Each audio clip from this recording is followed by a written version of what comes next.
Hello everybody, last lecture ની અંદર આપણે વિદ્યુતભાર સંરક્ષણનો જે નિયમ છે એ નિયમની પણ વિસ્તારથી આપણે ચર્ચાઓ કરેલી છે। આપણે જોયું કે જે વિદ્યુતભાર જે છે એ વિદ્યુતભારનું સંરક્ષણ એટલે વિદ્યુતની દ્રષ્ટિએ અલગ કરેલો જો કોઈ તંત્ર હોય એમાં કોઈ પણ પ્રકારની પ્રક્રિયા થતી હોય तो एक कोईपण प्रकारनी प्रक्रिया थाय छतां पण जे कुल विद्युतभार है ए कुल विद्युतभारनो जथ्थो अचल रहे छे तो एने आपणे विद्युतभार संरक्षणनो नियम कहीए छीए। आपणे जोयुं के एनी अंदर धारो के काचनो सळियो होय अने रेशमना टुकड़ा पर एने घसवानी बाबत होय तो आपणे जाणीए छीए के काचनो सळियो धन वीजभारित बने छे જ્યારે રેશમનો જે ટુકડો છે એ ઋણ વીજભારિત થતો હોય છે। પણ જેટલો કાચનો સળિયો એ ધન વીજભારિત બને છે એટલો જ રેશમનો ટુકડો જે છે એ ઋણ વીજભારિત બને છે અને તેથી પ્રારંભમાં અને અંતિમ જે વીજભાર હોય એ કુલ વીજભાર અહીં અચળ રહે છે એમ કહી શકાય। તો આમ આપણે જે ઇલેક્ટ્રિક ચાર્જ એટલે કે વીજભારના જે ટોપિકો જોઈ રહ્યા છે એમાં આપણે જોયું કે વીજભાર એટલે શું, વીજભારના પ્રકારની ચર્ચાઓ કરી, એના લીધે આકર્ષીય અને અપાકર્ષીય બળની પણ આપણે થોડી ચર્ચાઓ કરી। લાસ્ટ લેક્ચરની અંદર આપણે વીજભારનું જે પ્રેરણ છે એ સંપર્ક સાથેનું અને સંપર્ક વગરનું જે પ્રેરણ છે એની પણ આપણે વિસ્તારથી ચર્ચાઓ કરી છે। તો આજે પણ આપણે વીજભાર પર આધારિત ક્વોન્ટમીકરણની વાત કરીશું। तो આજનો જે વીજભારના સંદર્ભમાં જો ટોપિક કહીએ તો વિદ્યુતભારનું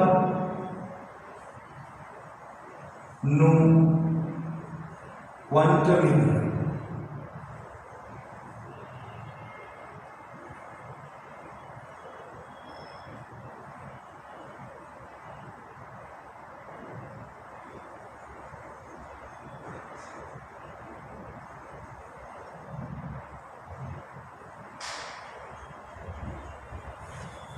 तो સૌપ્રથમ આપણે જોઈએ તો વિદ્યુતભારનું ક્વોન્ટમીકરણ એટલે શું। તો આપણે જાણીએ છીએ કે કુદરતમાં મળતા જે કોઈ પણ વિદ્યુતભારો છે, જે કુદરતમાં મળતા કોઈ વિદ્યુતભારો હોય તો તે વિદ્યુતભારોના જે મૂલ્યો જે છે એ કોઈ એક મૂળભૂત વિદ્યુતભાર હોય એના પૂર્ણ ગુણકમાં જ હોય છે। એને આપણે વિદ્યુતભારનું ક્વોન્ટમીકરણ કહેવામાં આવે છે। ફરી એકવાર એની વ્યાખ્યા આપી દઈએ તો કુદરતમાં મળતા જે બધા જ વિદ્યુતભારો હોય એ વિદ્યુતભારોના મૂલ્યો કોઈ મૂળભૂત અથવા તો આપણે કહી શકાય કે પ્રાથમિક જે વિદ્યુતભાર હોય એ પ્રાથમિક વિદ્યુતભારના પૂર્ણ ગુણકમાં જ હોય છે। અને જો એ ગુણાંકમાં જો હોય તો એનો અર્થ એમ થયો કે અહીં એ જે નિયમ છે એને આપણે વિદ્યુતભારનું ક્વોન્ટમીકરણ કહી શકાય। હવે મૂળભૂત વીજભાર તરીકે લેવો પડે। લાસ્ટ લેક્ચરની અંદર આપણે ઇલેક્ટ્રોનની વાતો કરેલી। આપણે જાણીએ છીએ કે ઇલેક્ટ્રોન એ મૂળભૂત વિદ્યુતભાર તરીકે લઈ શકાય છે।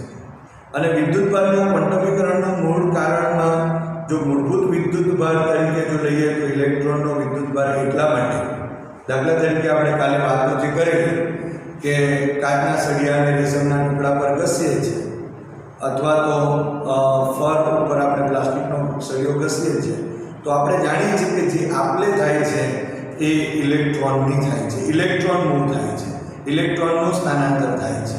એટલે ક્વોન્ટમીકરણ જે છે એનું મૂળ જે કારણ છે તે અહીં ઇલેક્ટ્રોન એકમાંથી બીજામાં વહે છે એટલા માટે।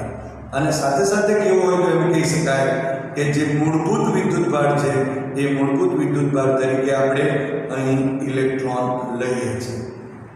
તો અહીં ઇલેક્ટ્રોનના માટે લખવું હોય તો લખી શકાય કે ઇલેક્ટ્રોનનો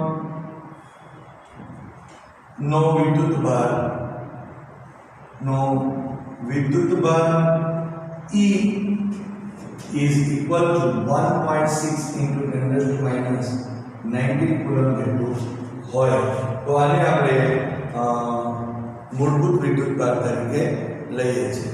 એટલે જો ધારો કે કોઈ પણ નો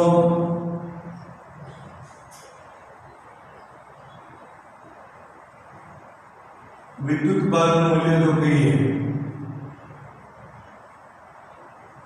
તો Q is equal to N into E જેટલું થશે, જ્યાં N ધન કે ઋણ પૂર્ણાંક હોઈ શકે અને અહીં Q is equal to total જે કોઈ પણ વિદ્યુતભારનું મૂલ્ય ગણી શકાય તો અહીં Q is equal to N E જેટલું થાય.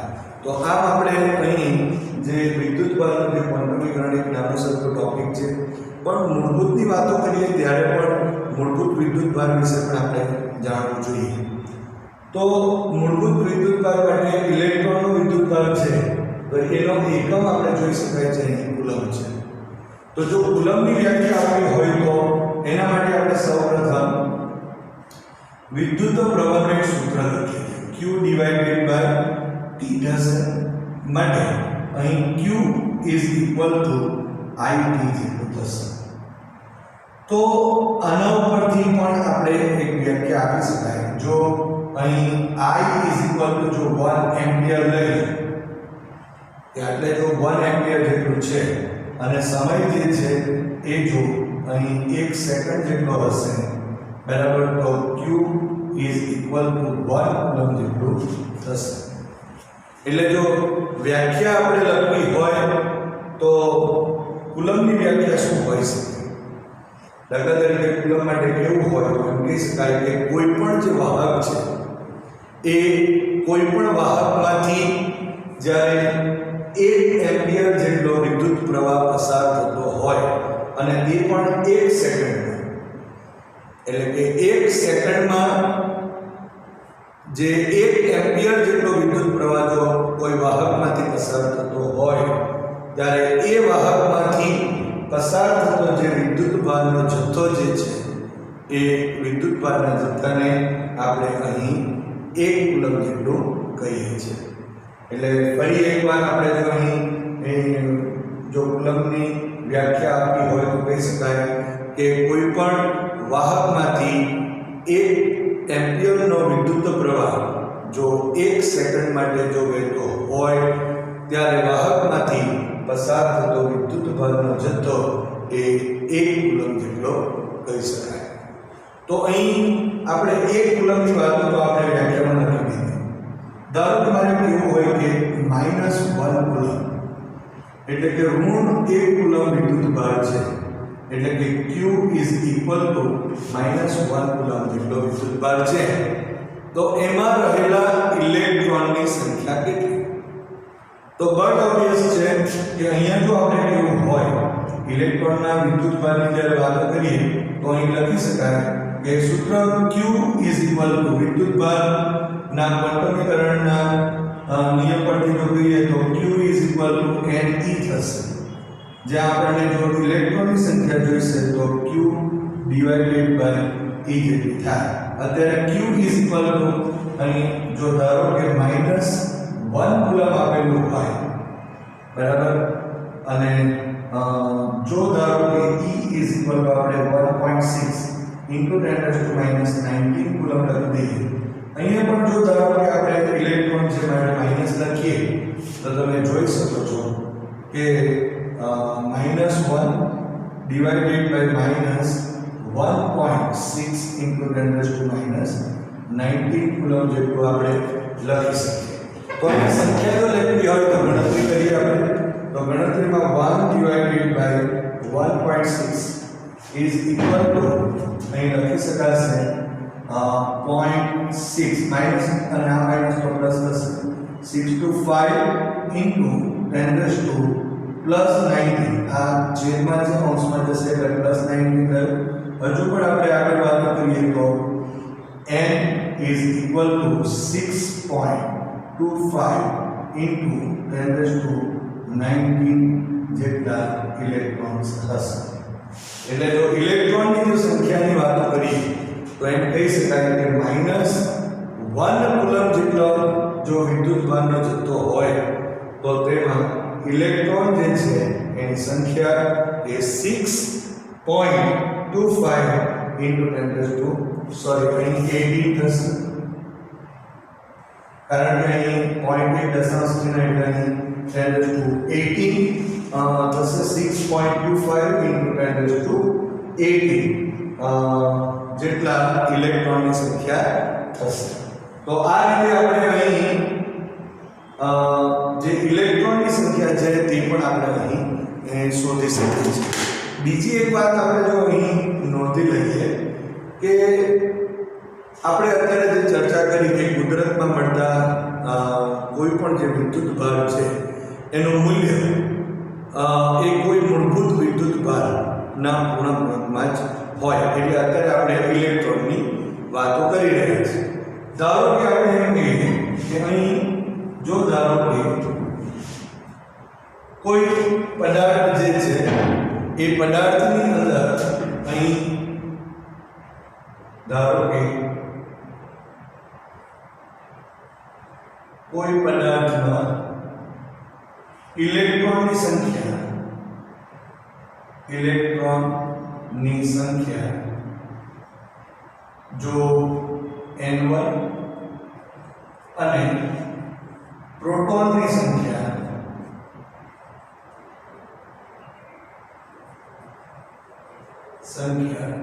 n2 છે, તો અહીં n1 જેટલા ઇલેક્ટ્રોન્સ છે અને n2 જેટલા પ્રોટોન્સ છે.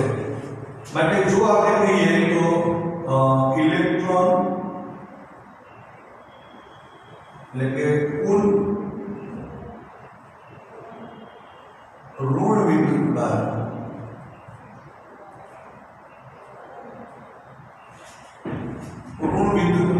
is equal to n1 એ તો સંખ્યા થાય અને ઇલેક્ટ્રોનનો વિદ્યુતભાર એટલે -e, સો -n1 into e થશે.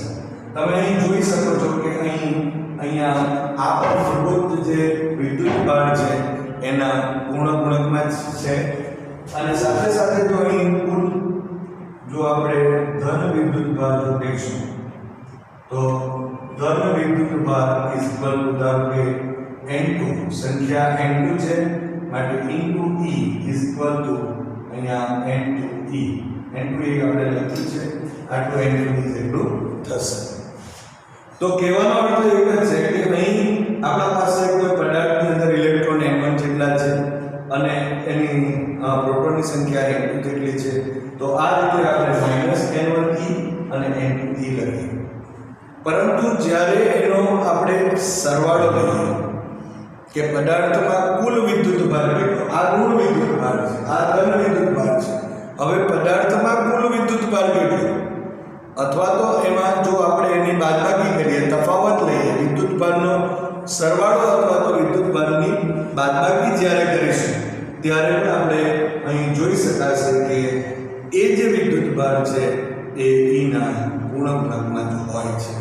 માટે અહીં લખી શકીએ માટે પદાર્થમાં કુલ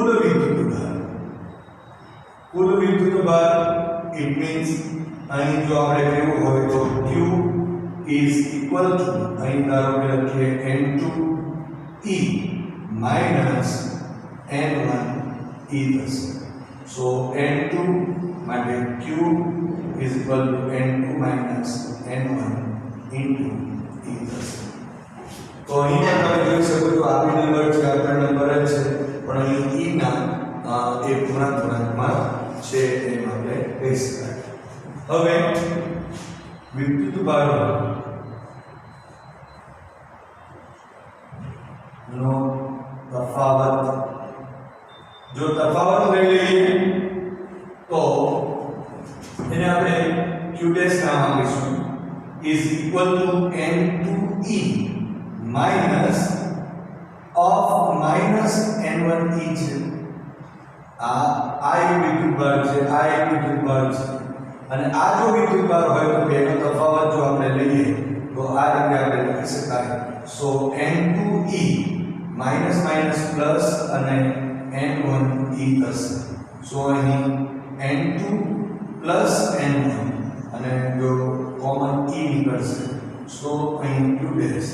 એટલે એનો અર્થ એવો થયો કે જ્યારે આપણે વીજભારોનો સરવાળો કરીએ છીએ અને વીજભારોની બાદબાકી લઈએ છીએ ત્યારે પણ આપણે જોઈ શકાય છે કે અહીં જે કુલ વિદ્યુતભાર છે, જે વીજભારનો જથ્થો છે એ કોઈ મૂળભૂત વીજભારના પૂર્ણ ગુણાંકમાં હોય છે. તો એ રીતે આપણે અહીં વાત કરી શકાય. 1 કુલમ પ્રોટોનની પણ વાતો કરવી હોય તો તમે આ રીતે જ અહીં આ જે અંક છે તે આપણે મેળવી શકીએ છીએ. તો આમ અહીં આપણે આજે પહેલો જે ટોપિક જોયો છે એને આપણે વિદ્યુતભારનું ક્વોન્ટમીકરણ કહીશું. અને વિદ્યુતભારના ક્વોન્ટમીકરણનો અર્થ ફરી એકવાર યાદ કરી લઈએ કે કુદરતમાં મળતા કોઈ પણ જે વિદ્યુતભાર છે એનું મૂલ્ય કોઈ એક મૂળભૂત જે વિદ્યુતભાર હોય એના પૂર્ણ ગુણકમાં હોય છે. તો આમ અહીં આ વીજભારનો એક ટોપિક અહીં આપણે પૂર્ણ કરીએ છીએ. હજુ આપણે આગળ બીજી પણ આપણે વાતો કરીશું, પરંતુ અત્યાર સુધી આપણે જે ટોપિકો વિદ્યુતભારના લીધા છે, દાખલા તરીકે વિદ્યુતભાર એટલે શું છે, એના પ્રકારની ચર્ચા કરી છે. ત્યાર પછી આપણા પાસે વિદ્યુતભારનું પ્રેરણ, વિદ્યુતભાર સંરક્ષણનો નિયમ અને આજે આપણે વિદ્યુતભારનું જે ક્વોન્ટમીકરણ જોયું છે તો એના પર આધારિત અમુક આપણે દાખલાઓની પણ ચર્ચા કરીશું.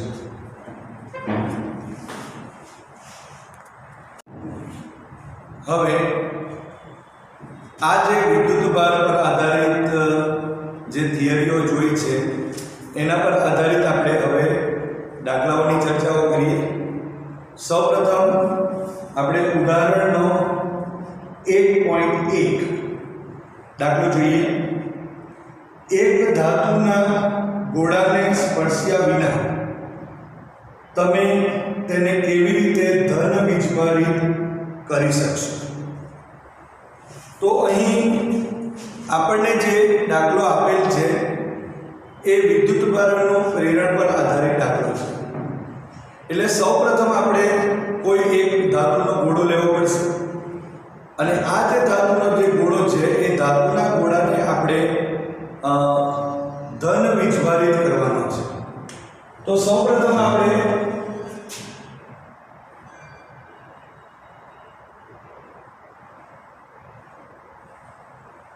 અહીંયા એક ધાતુનો ગોળો લઈ લઈએ. આ એક ધાતુનો ગોળો છે. આ ધાતુના ગોળાને આપણે એક અવાહક સ્ટેન્ડ ઉપર રાખ્યું છે.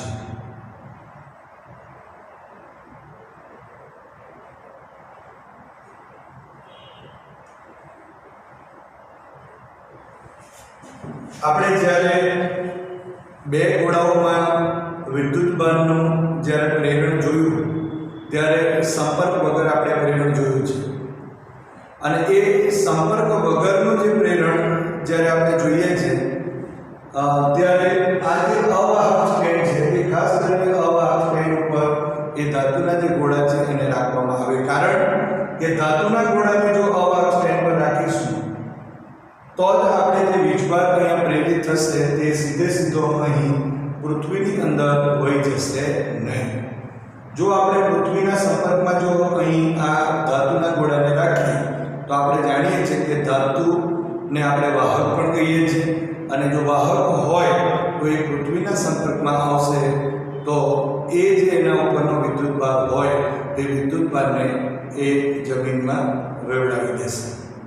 તો અહીં આપણે સૌપ્રથમ જે પહેલી આકૃતિ જોઈએ છીએ એ આકૃતિની અંદર તમે જોઈ શકો છો કે એક ગોળો છે એક અવાહક સ્ટેન્ડ ઉપર રાખેલ છે. હવે ધારો કે આપેલી આકૃતિ આપેલી. હવે ધારો કે આ જે ગોળો જે છે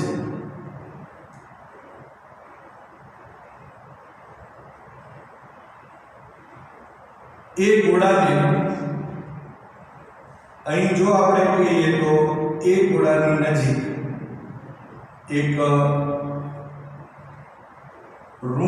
વીજભારિત એટલે આ રીતે આપણે અહીં આ ગોળો લઈ લીધો, અહીં એક ઋણ વીજભારિત એક સળિયો લઈએ છીએ.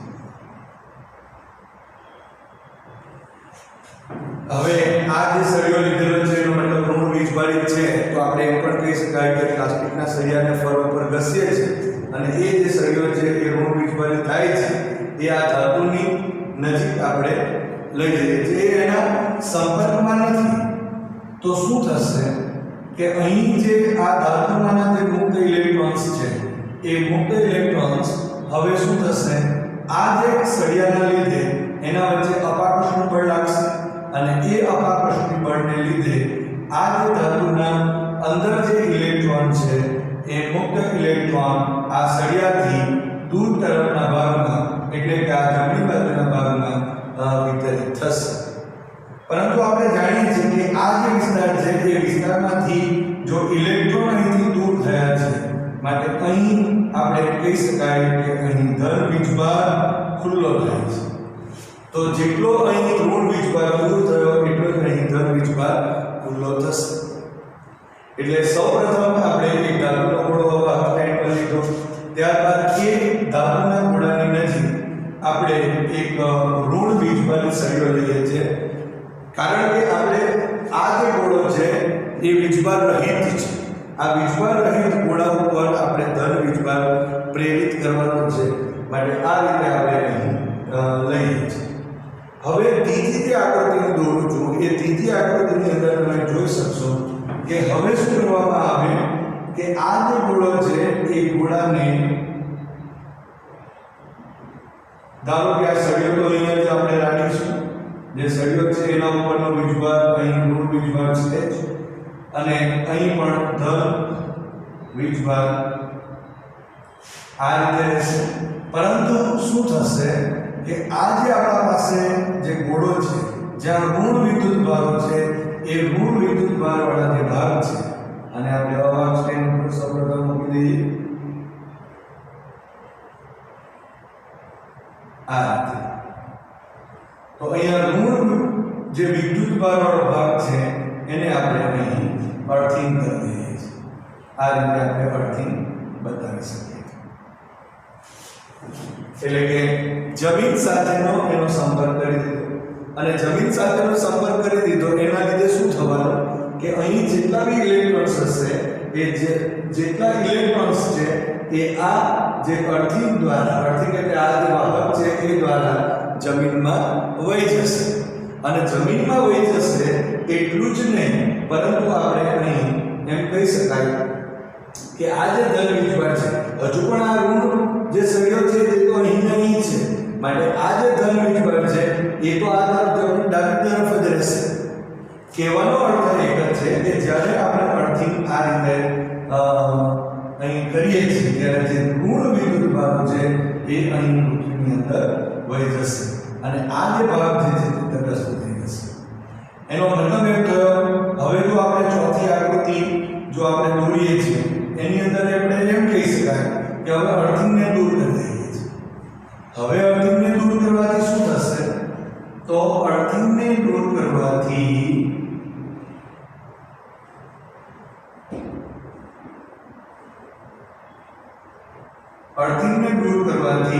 આ જે આપણા પાસે જે ગોળા પરનો વિદ્યુત ભાર અહીં હજુ પણ સળિયો છે જ. આ રીતે આપણે ધારો કે આ ઋણ વિદ્યુત ભાર સળિયો બી છે, આ ધન વીજભાર છે તે પણ આ તરફ જ રહેશે આકર્ષિત બળની અસર હેઠળ અને અહીં આપણે જોઈ શકાય કે અહીં અર્થિંગ છે, અહીંથી આપણે અર્થિંગ દૂર કરીએ છીએ. છતાં પણ અત્યારે તમે જોઈ શકો છો કે ધન વીજભાર આ રીતે જ અહીં રહેશે.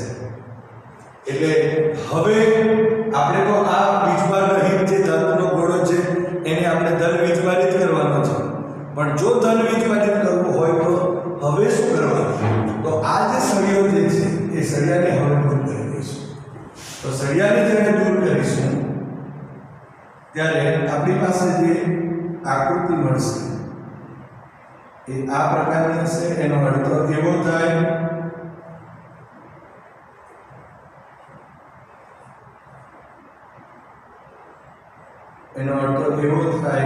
કે અહીંયા ધન વીજભાર હવે આ સળિયો જે છે એ સળિયાને પણ આપણે દૂર કરી દઈએ છીએ. જો સળિયાને આપણે દૂર કરીશું એટલે આ જે ધન વીજભાર છે એ ધન વીજભાર અહીં નિયમિત રીતે વિતરિત થશે.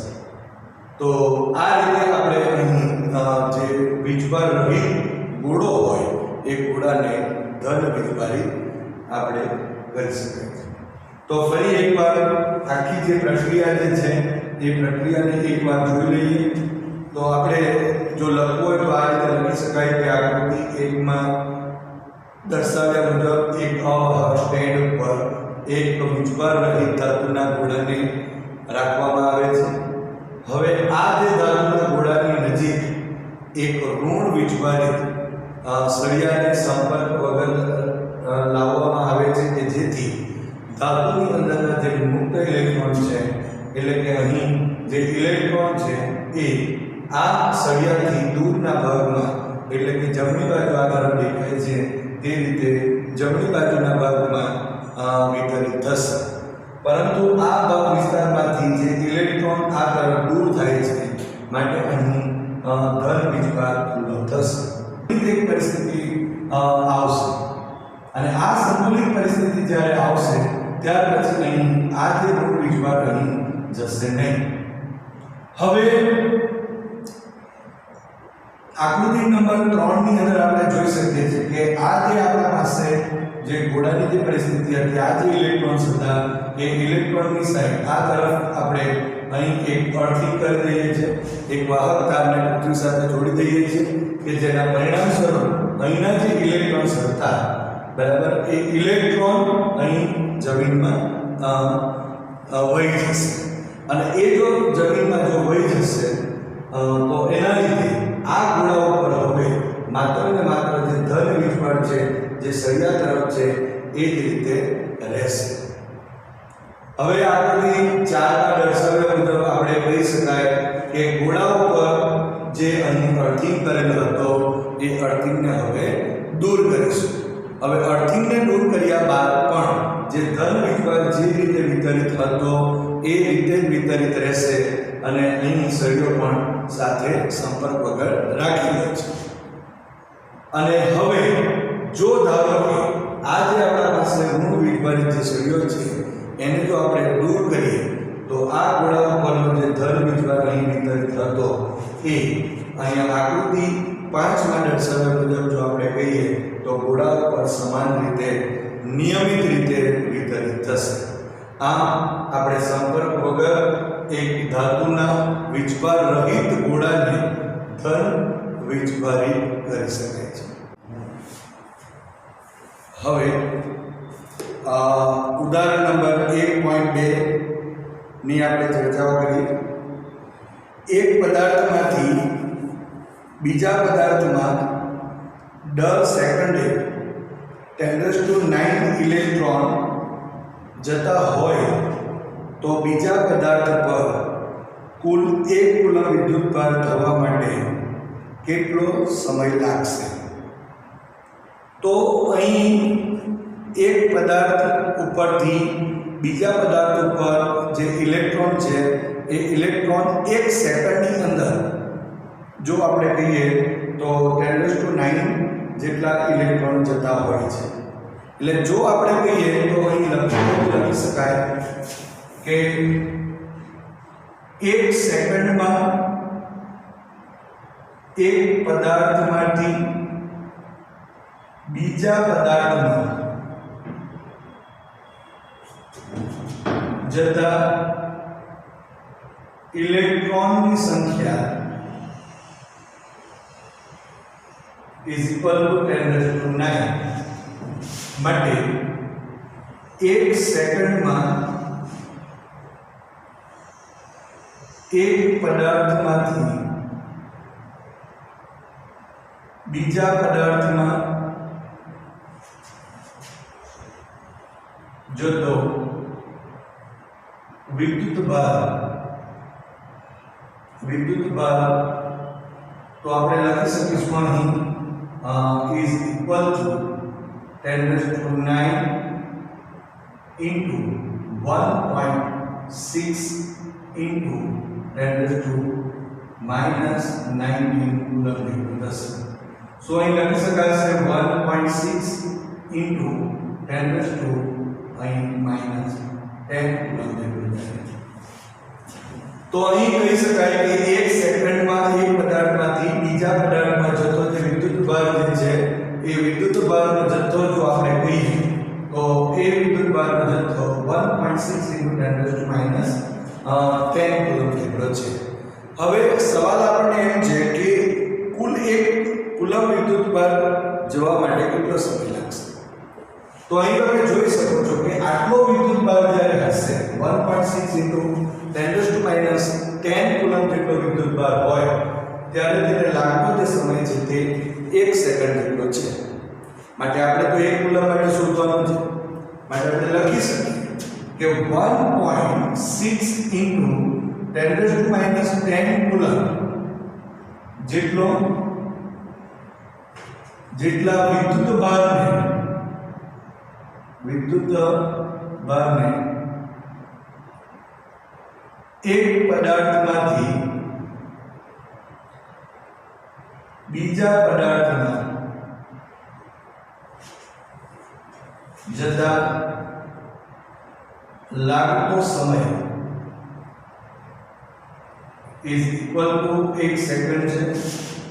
માટે અહીં 1 કુલમ જેટલા વિદ્યુતભારને એક પદાર્થમાંથી બીજા પદાર્થમાં જતા લાગતો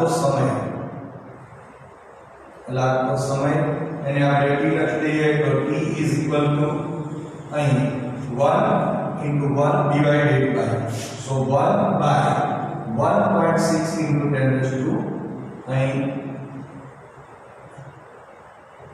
minus 10 લખીએ છીએ. so into 10 raised to plus 10 થશે અને 1 upon 1.6 so 1 divided by 1.6 so is equal to 0.625 so is equal to 6.25 into 10 raised to 9 second જેટલું થશે. so t is equal to આટલા સેકન્ડ આપણને મળે છે. પરંતુ જો આપણે અહીં વિચારીએ કે આટલા સેકન્ડ છે તો વર્ષમાં જો ફેરવવું હોય તો આપણે જાણીએ છીએ કે 1 વર્ષ બરાબર 365 દિવસ થશે. એના 24 કલાક થયા તો 24 કલાક અને 3600 સેકન્ડ થઈ જશે. તો અહીં જો લખવું હોય તો લખી શકાય માટે 1 વર્ષ બરાબર તો 365 into 24 into 3600 so અહીં આપણે 3.15 into 10 raised to 7 સેકન્ડ જેટલું લખી શકીએ છીએ. તમે ડાયરેક્ટ પણ અત્યારે આમ કહી શકાય કે 3.15 into 10 raised to 7 સેકન્ડ જેટલું જો હોય તો 1 વર્ષ કહેવાય. તો આટલા એ આપણે કેટલા થશે તો અહીં લખી શકાશે માટે t is equal to 6.25 into 10 raised to 9 divided by 3.15 into 10 raised to 7 અને વર્ષ થશે. so is equal to into 10 raised to 2 લખી દઈશું. so 6.25 divided by 3.15 so is equal to 1.984 so 198.41 તો t is equal to આટલા વર્ષ થશે. તો અહીંયા લખવું હોય તો t is approximately equal to અહીંયા લખી શકાય 200 ની નજીક છે વર્ષ એટલે 200 વર્ષ જેવા થશે. આમ તો 198 years જ છે પણ આપણે કહી શકાય 200 વર્ષની નજીક આપણે છે એમ કહી શકાય.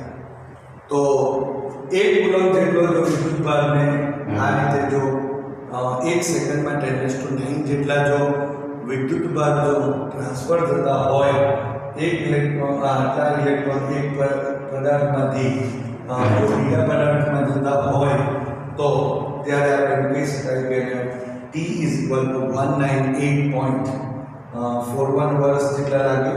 આ આંકડો એટલા માટે લખેલ છે અહીં કે 200 વર્ષની નજીક એટલે રાઉન્ડ ફિગર માટે લખ્યો છે. આપણો રાઈટ આન્સર છે t is equal to 198.41 વર્ષ જેટલા લાગશે. તો આ રીતે આપણે અહીં આ જે ઉદાહરણ નંબર 1.2 છે એને આપણે સમજાવી શકાય.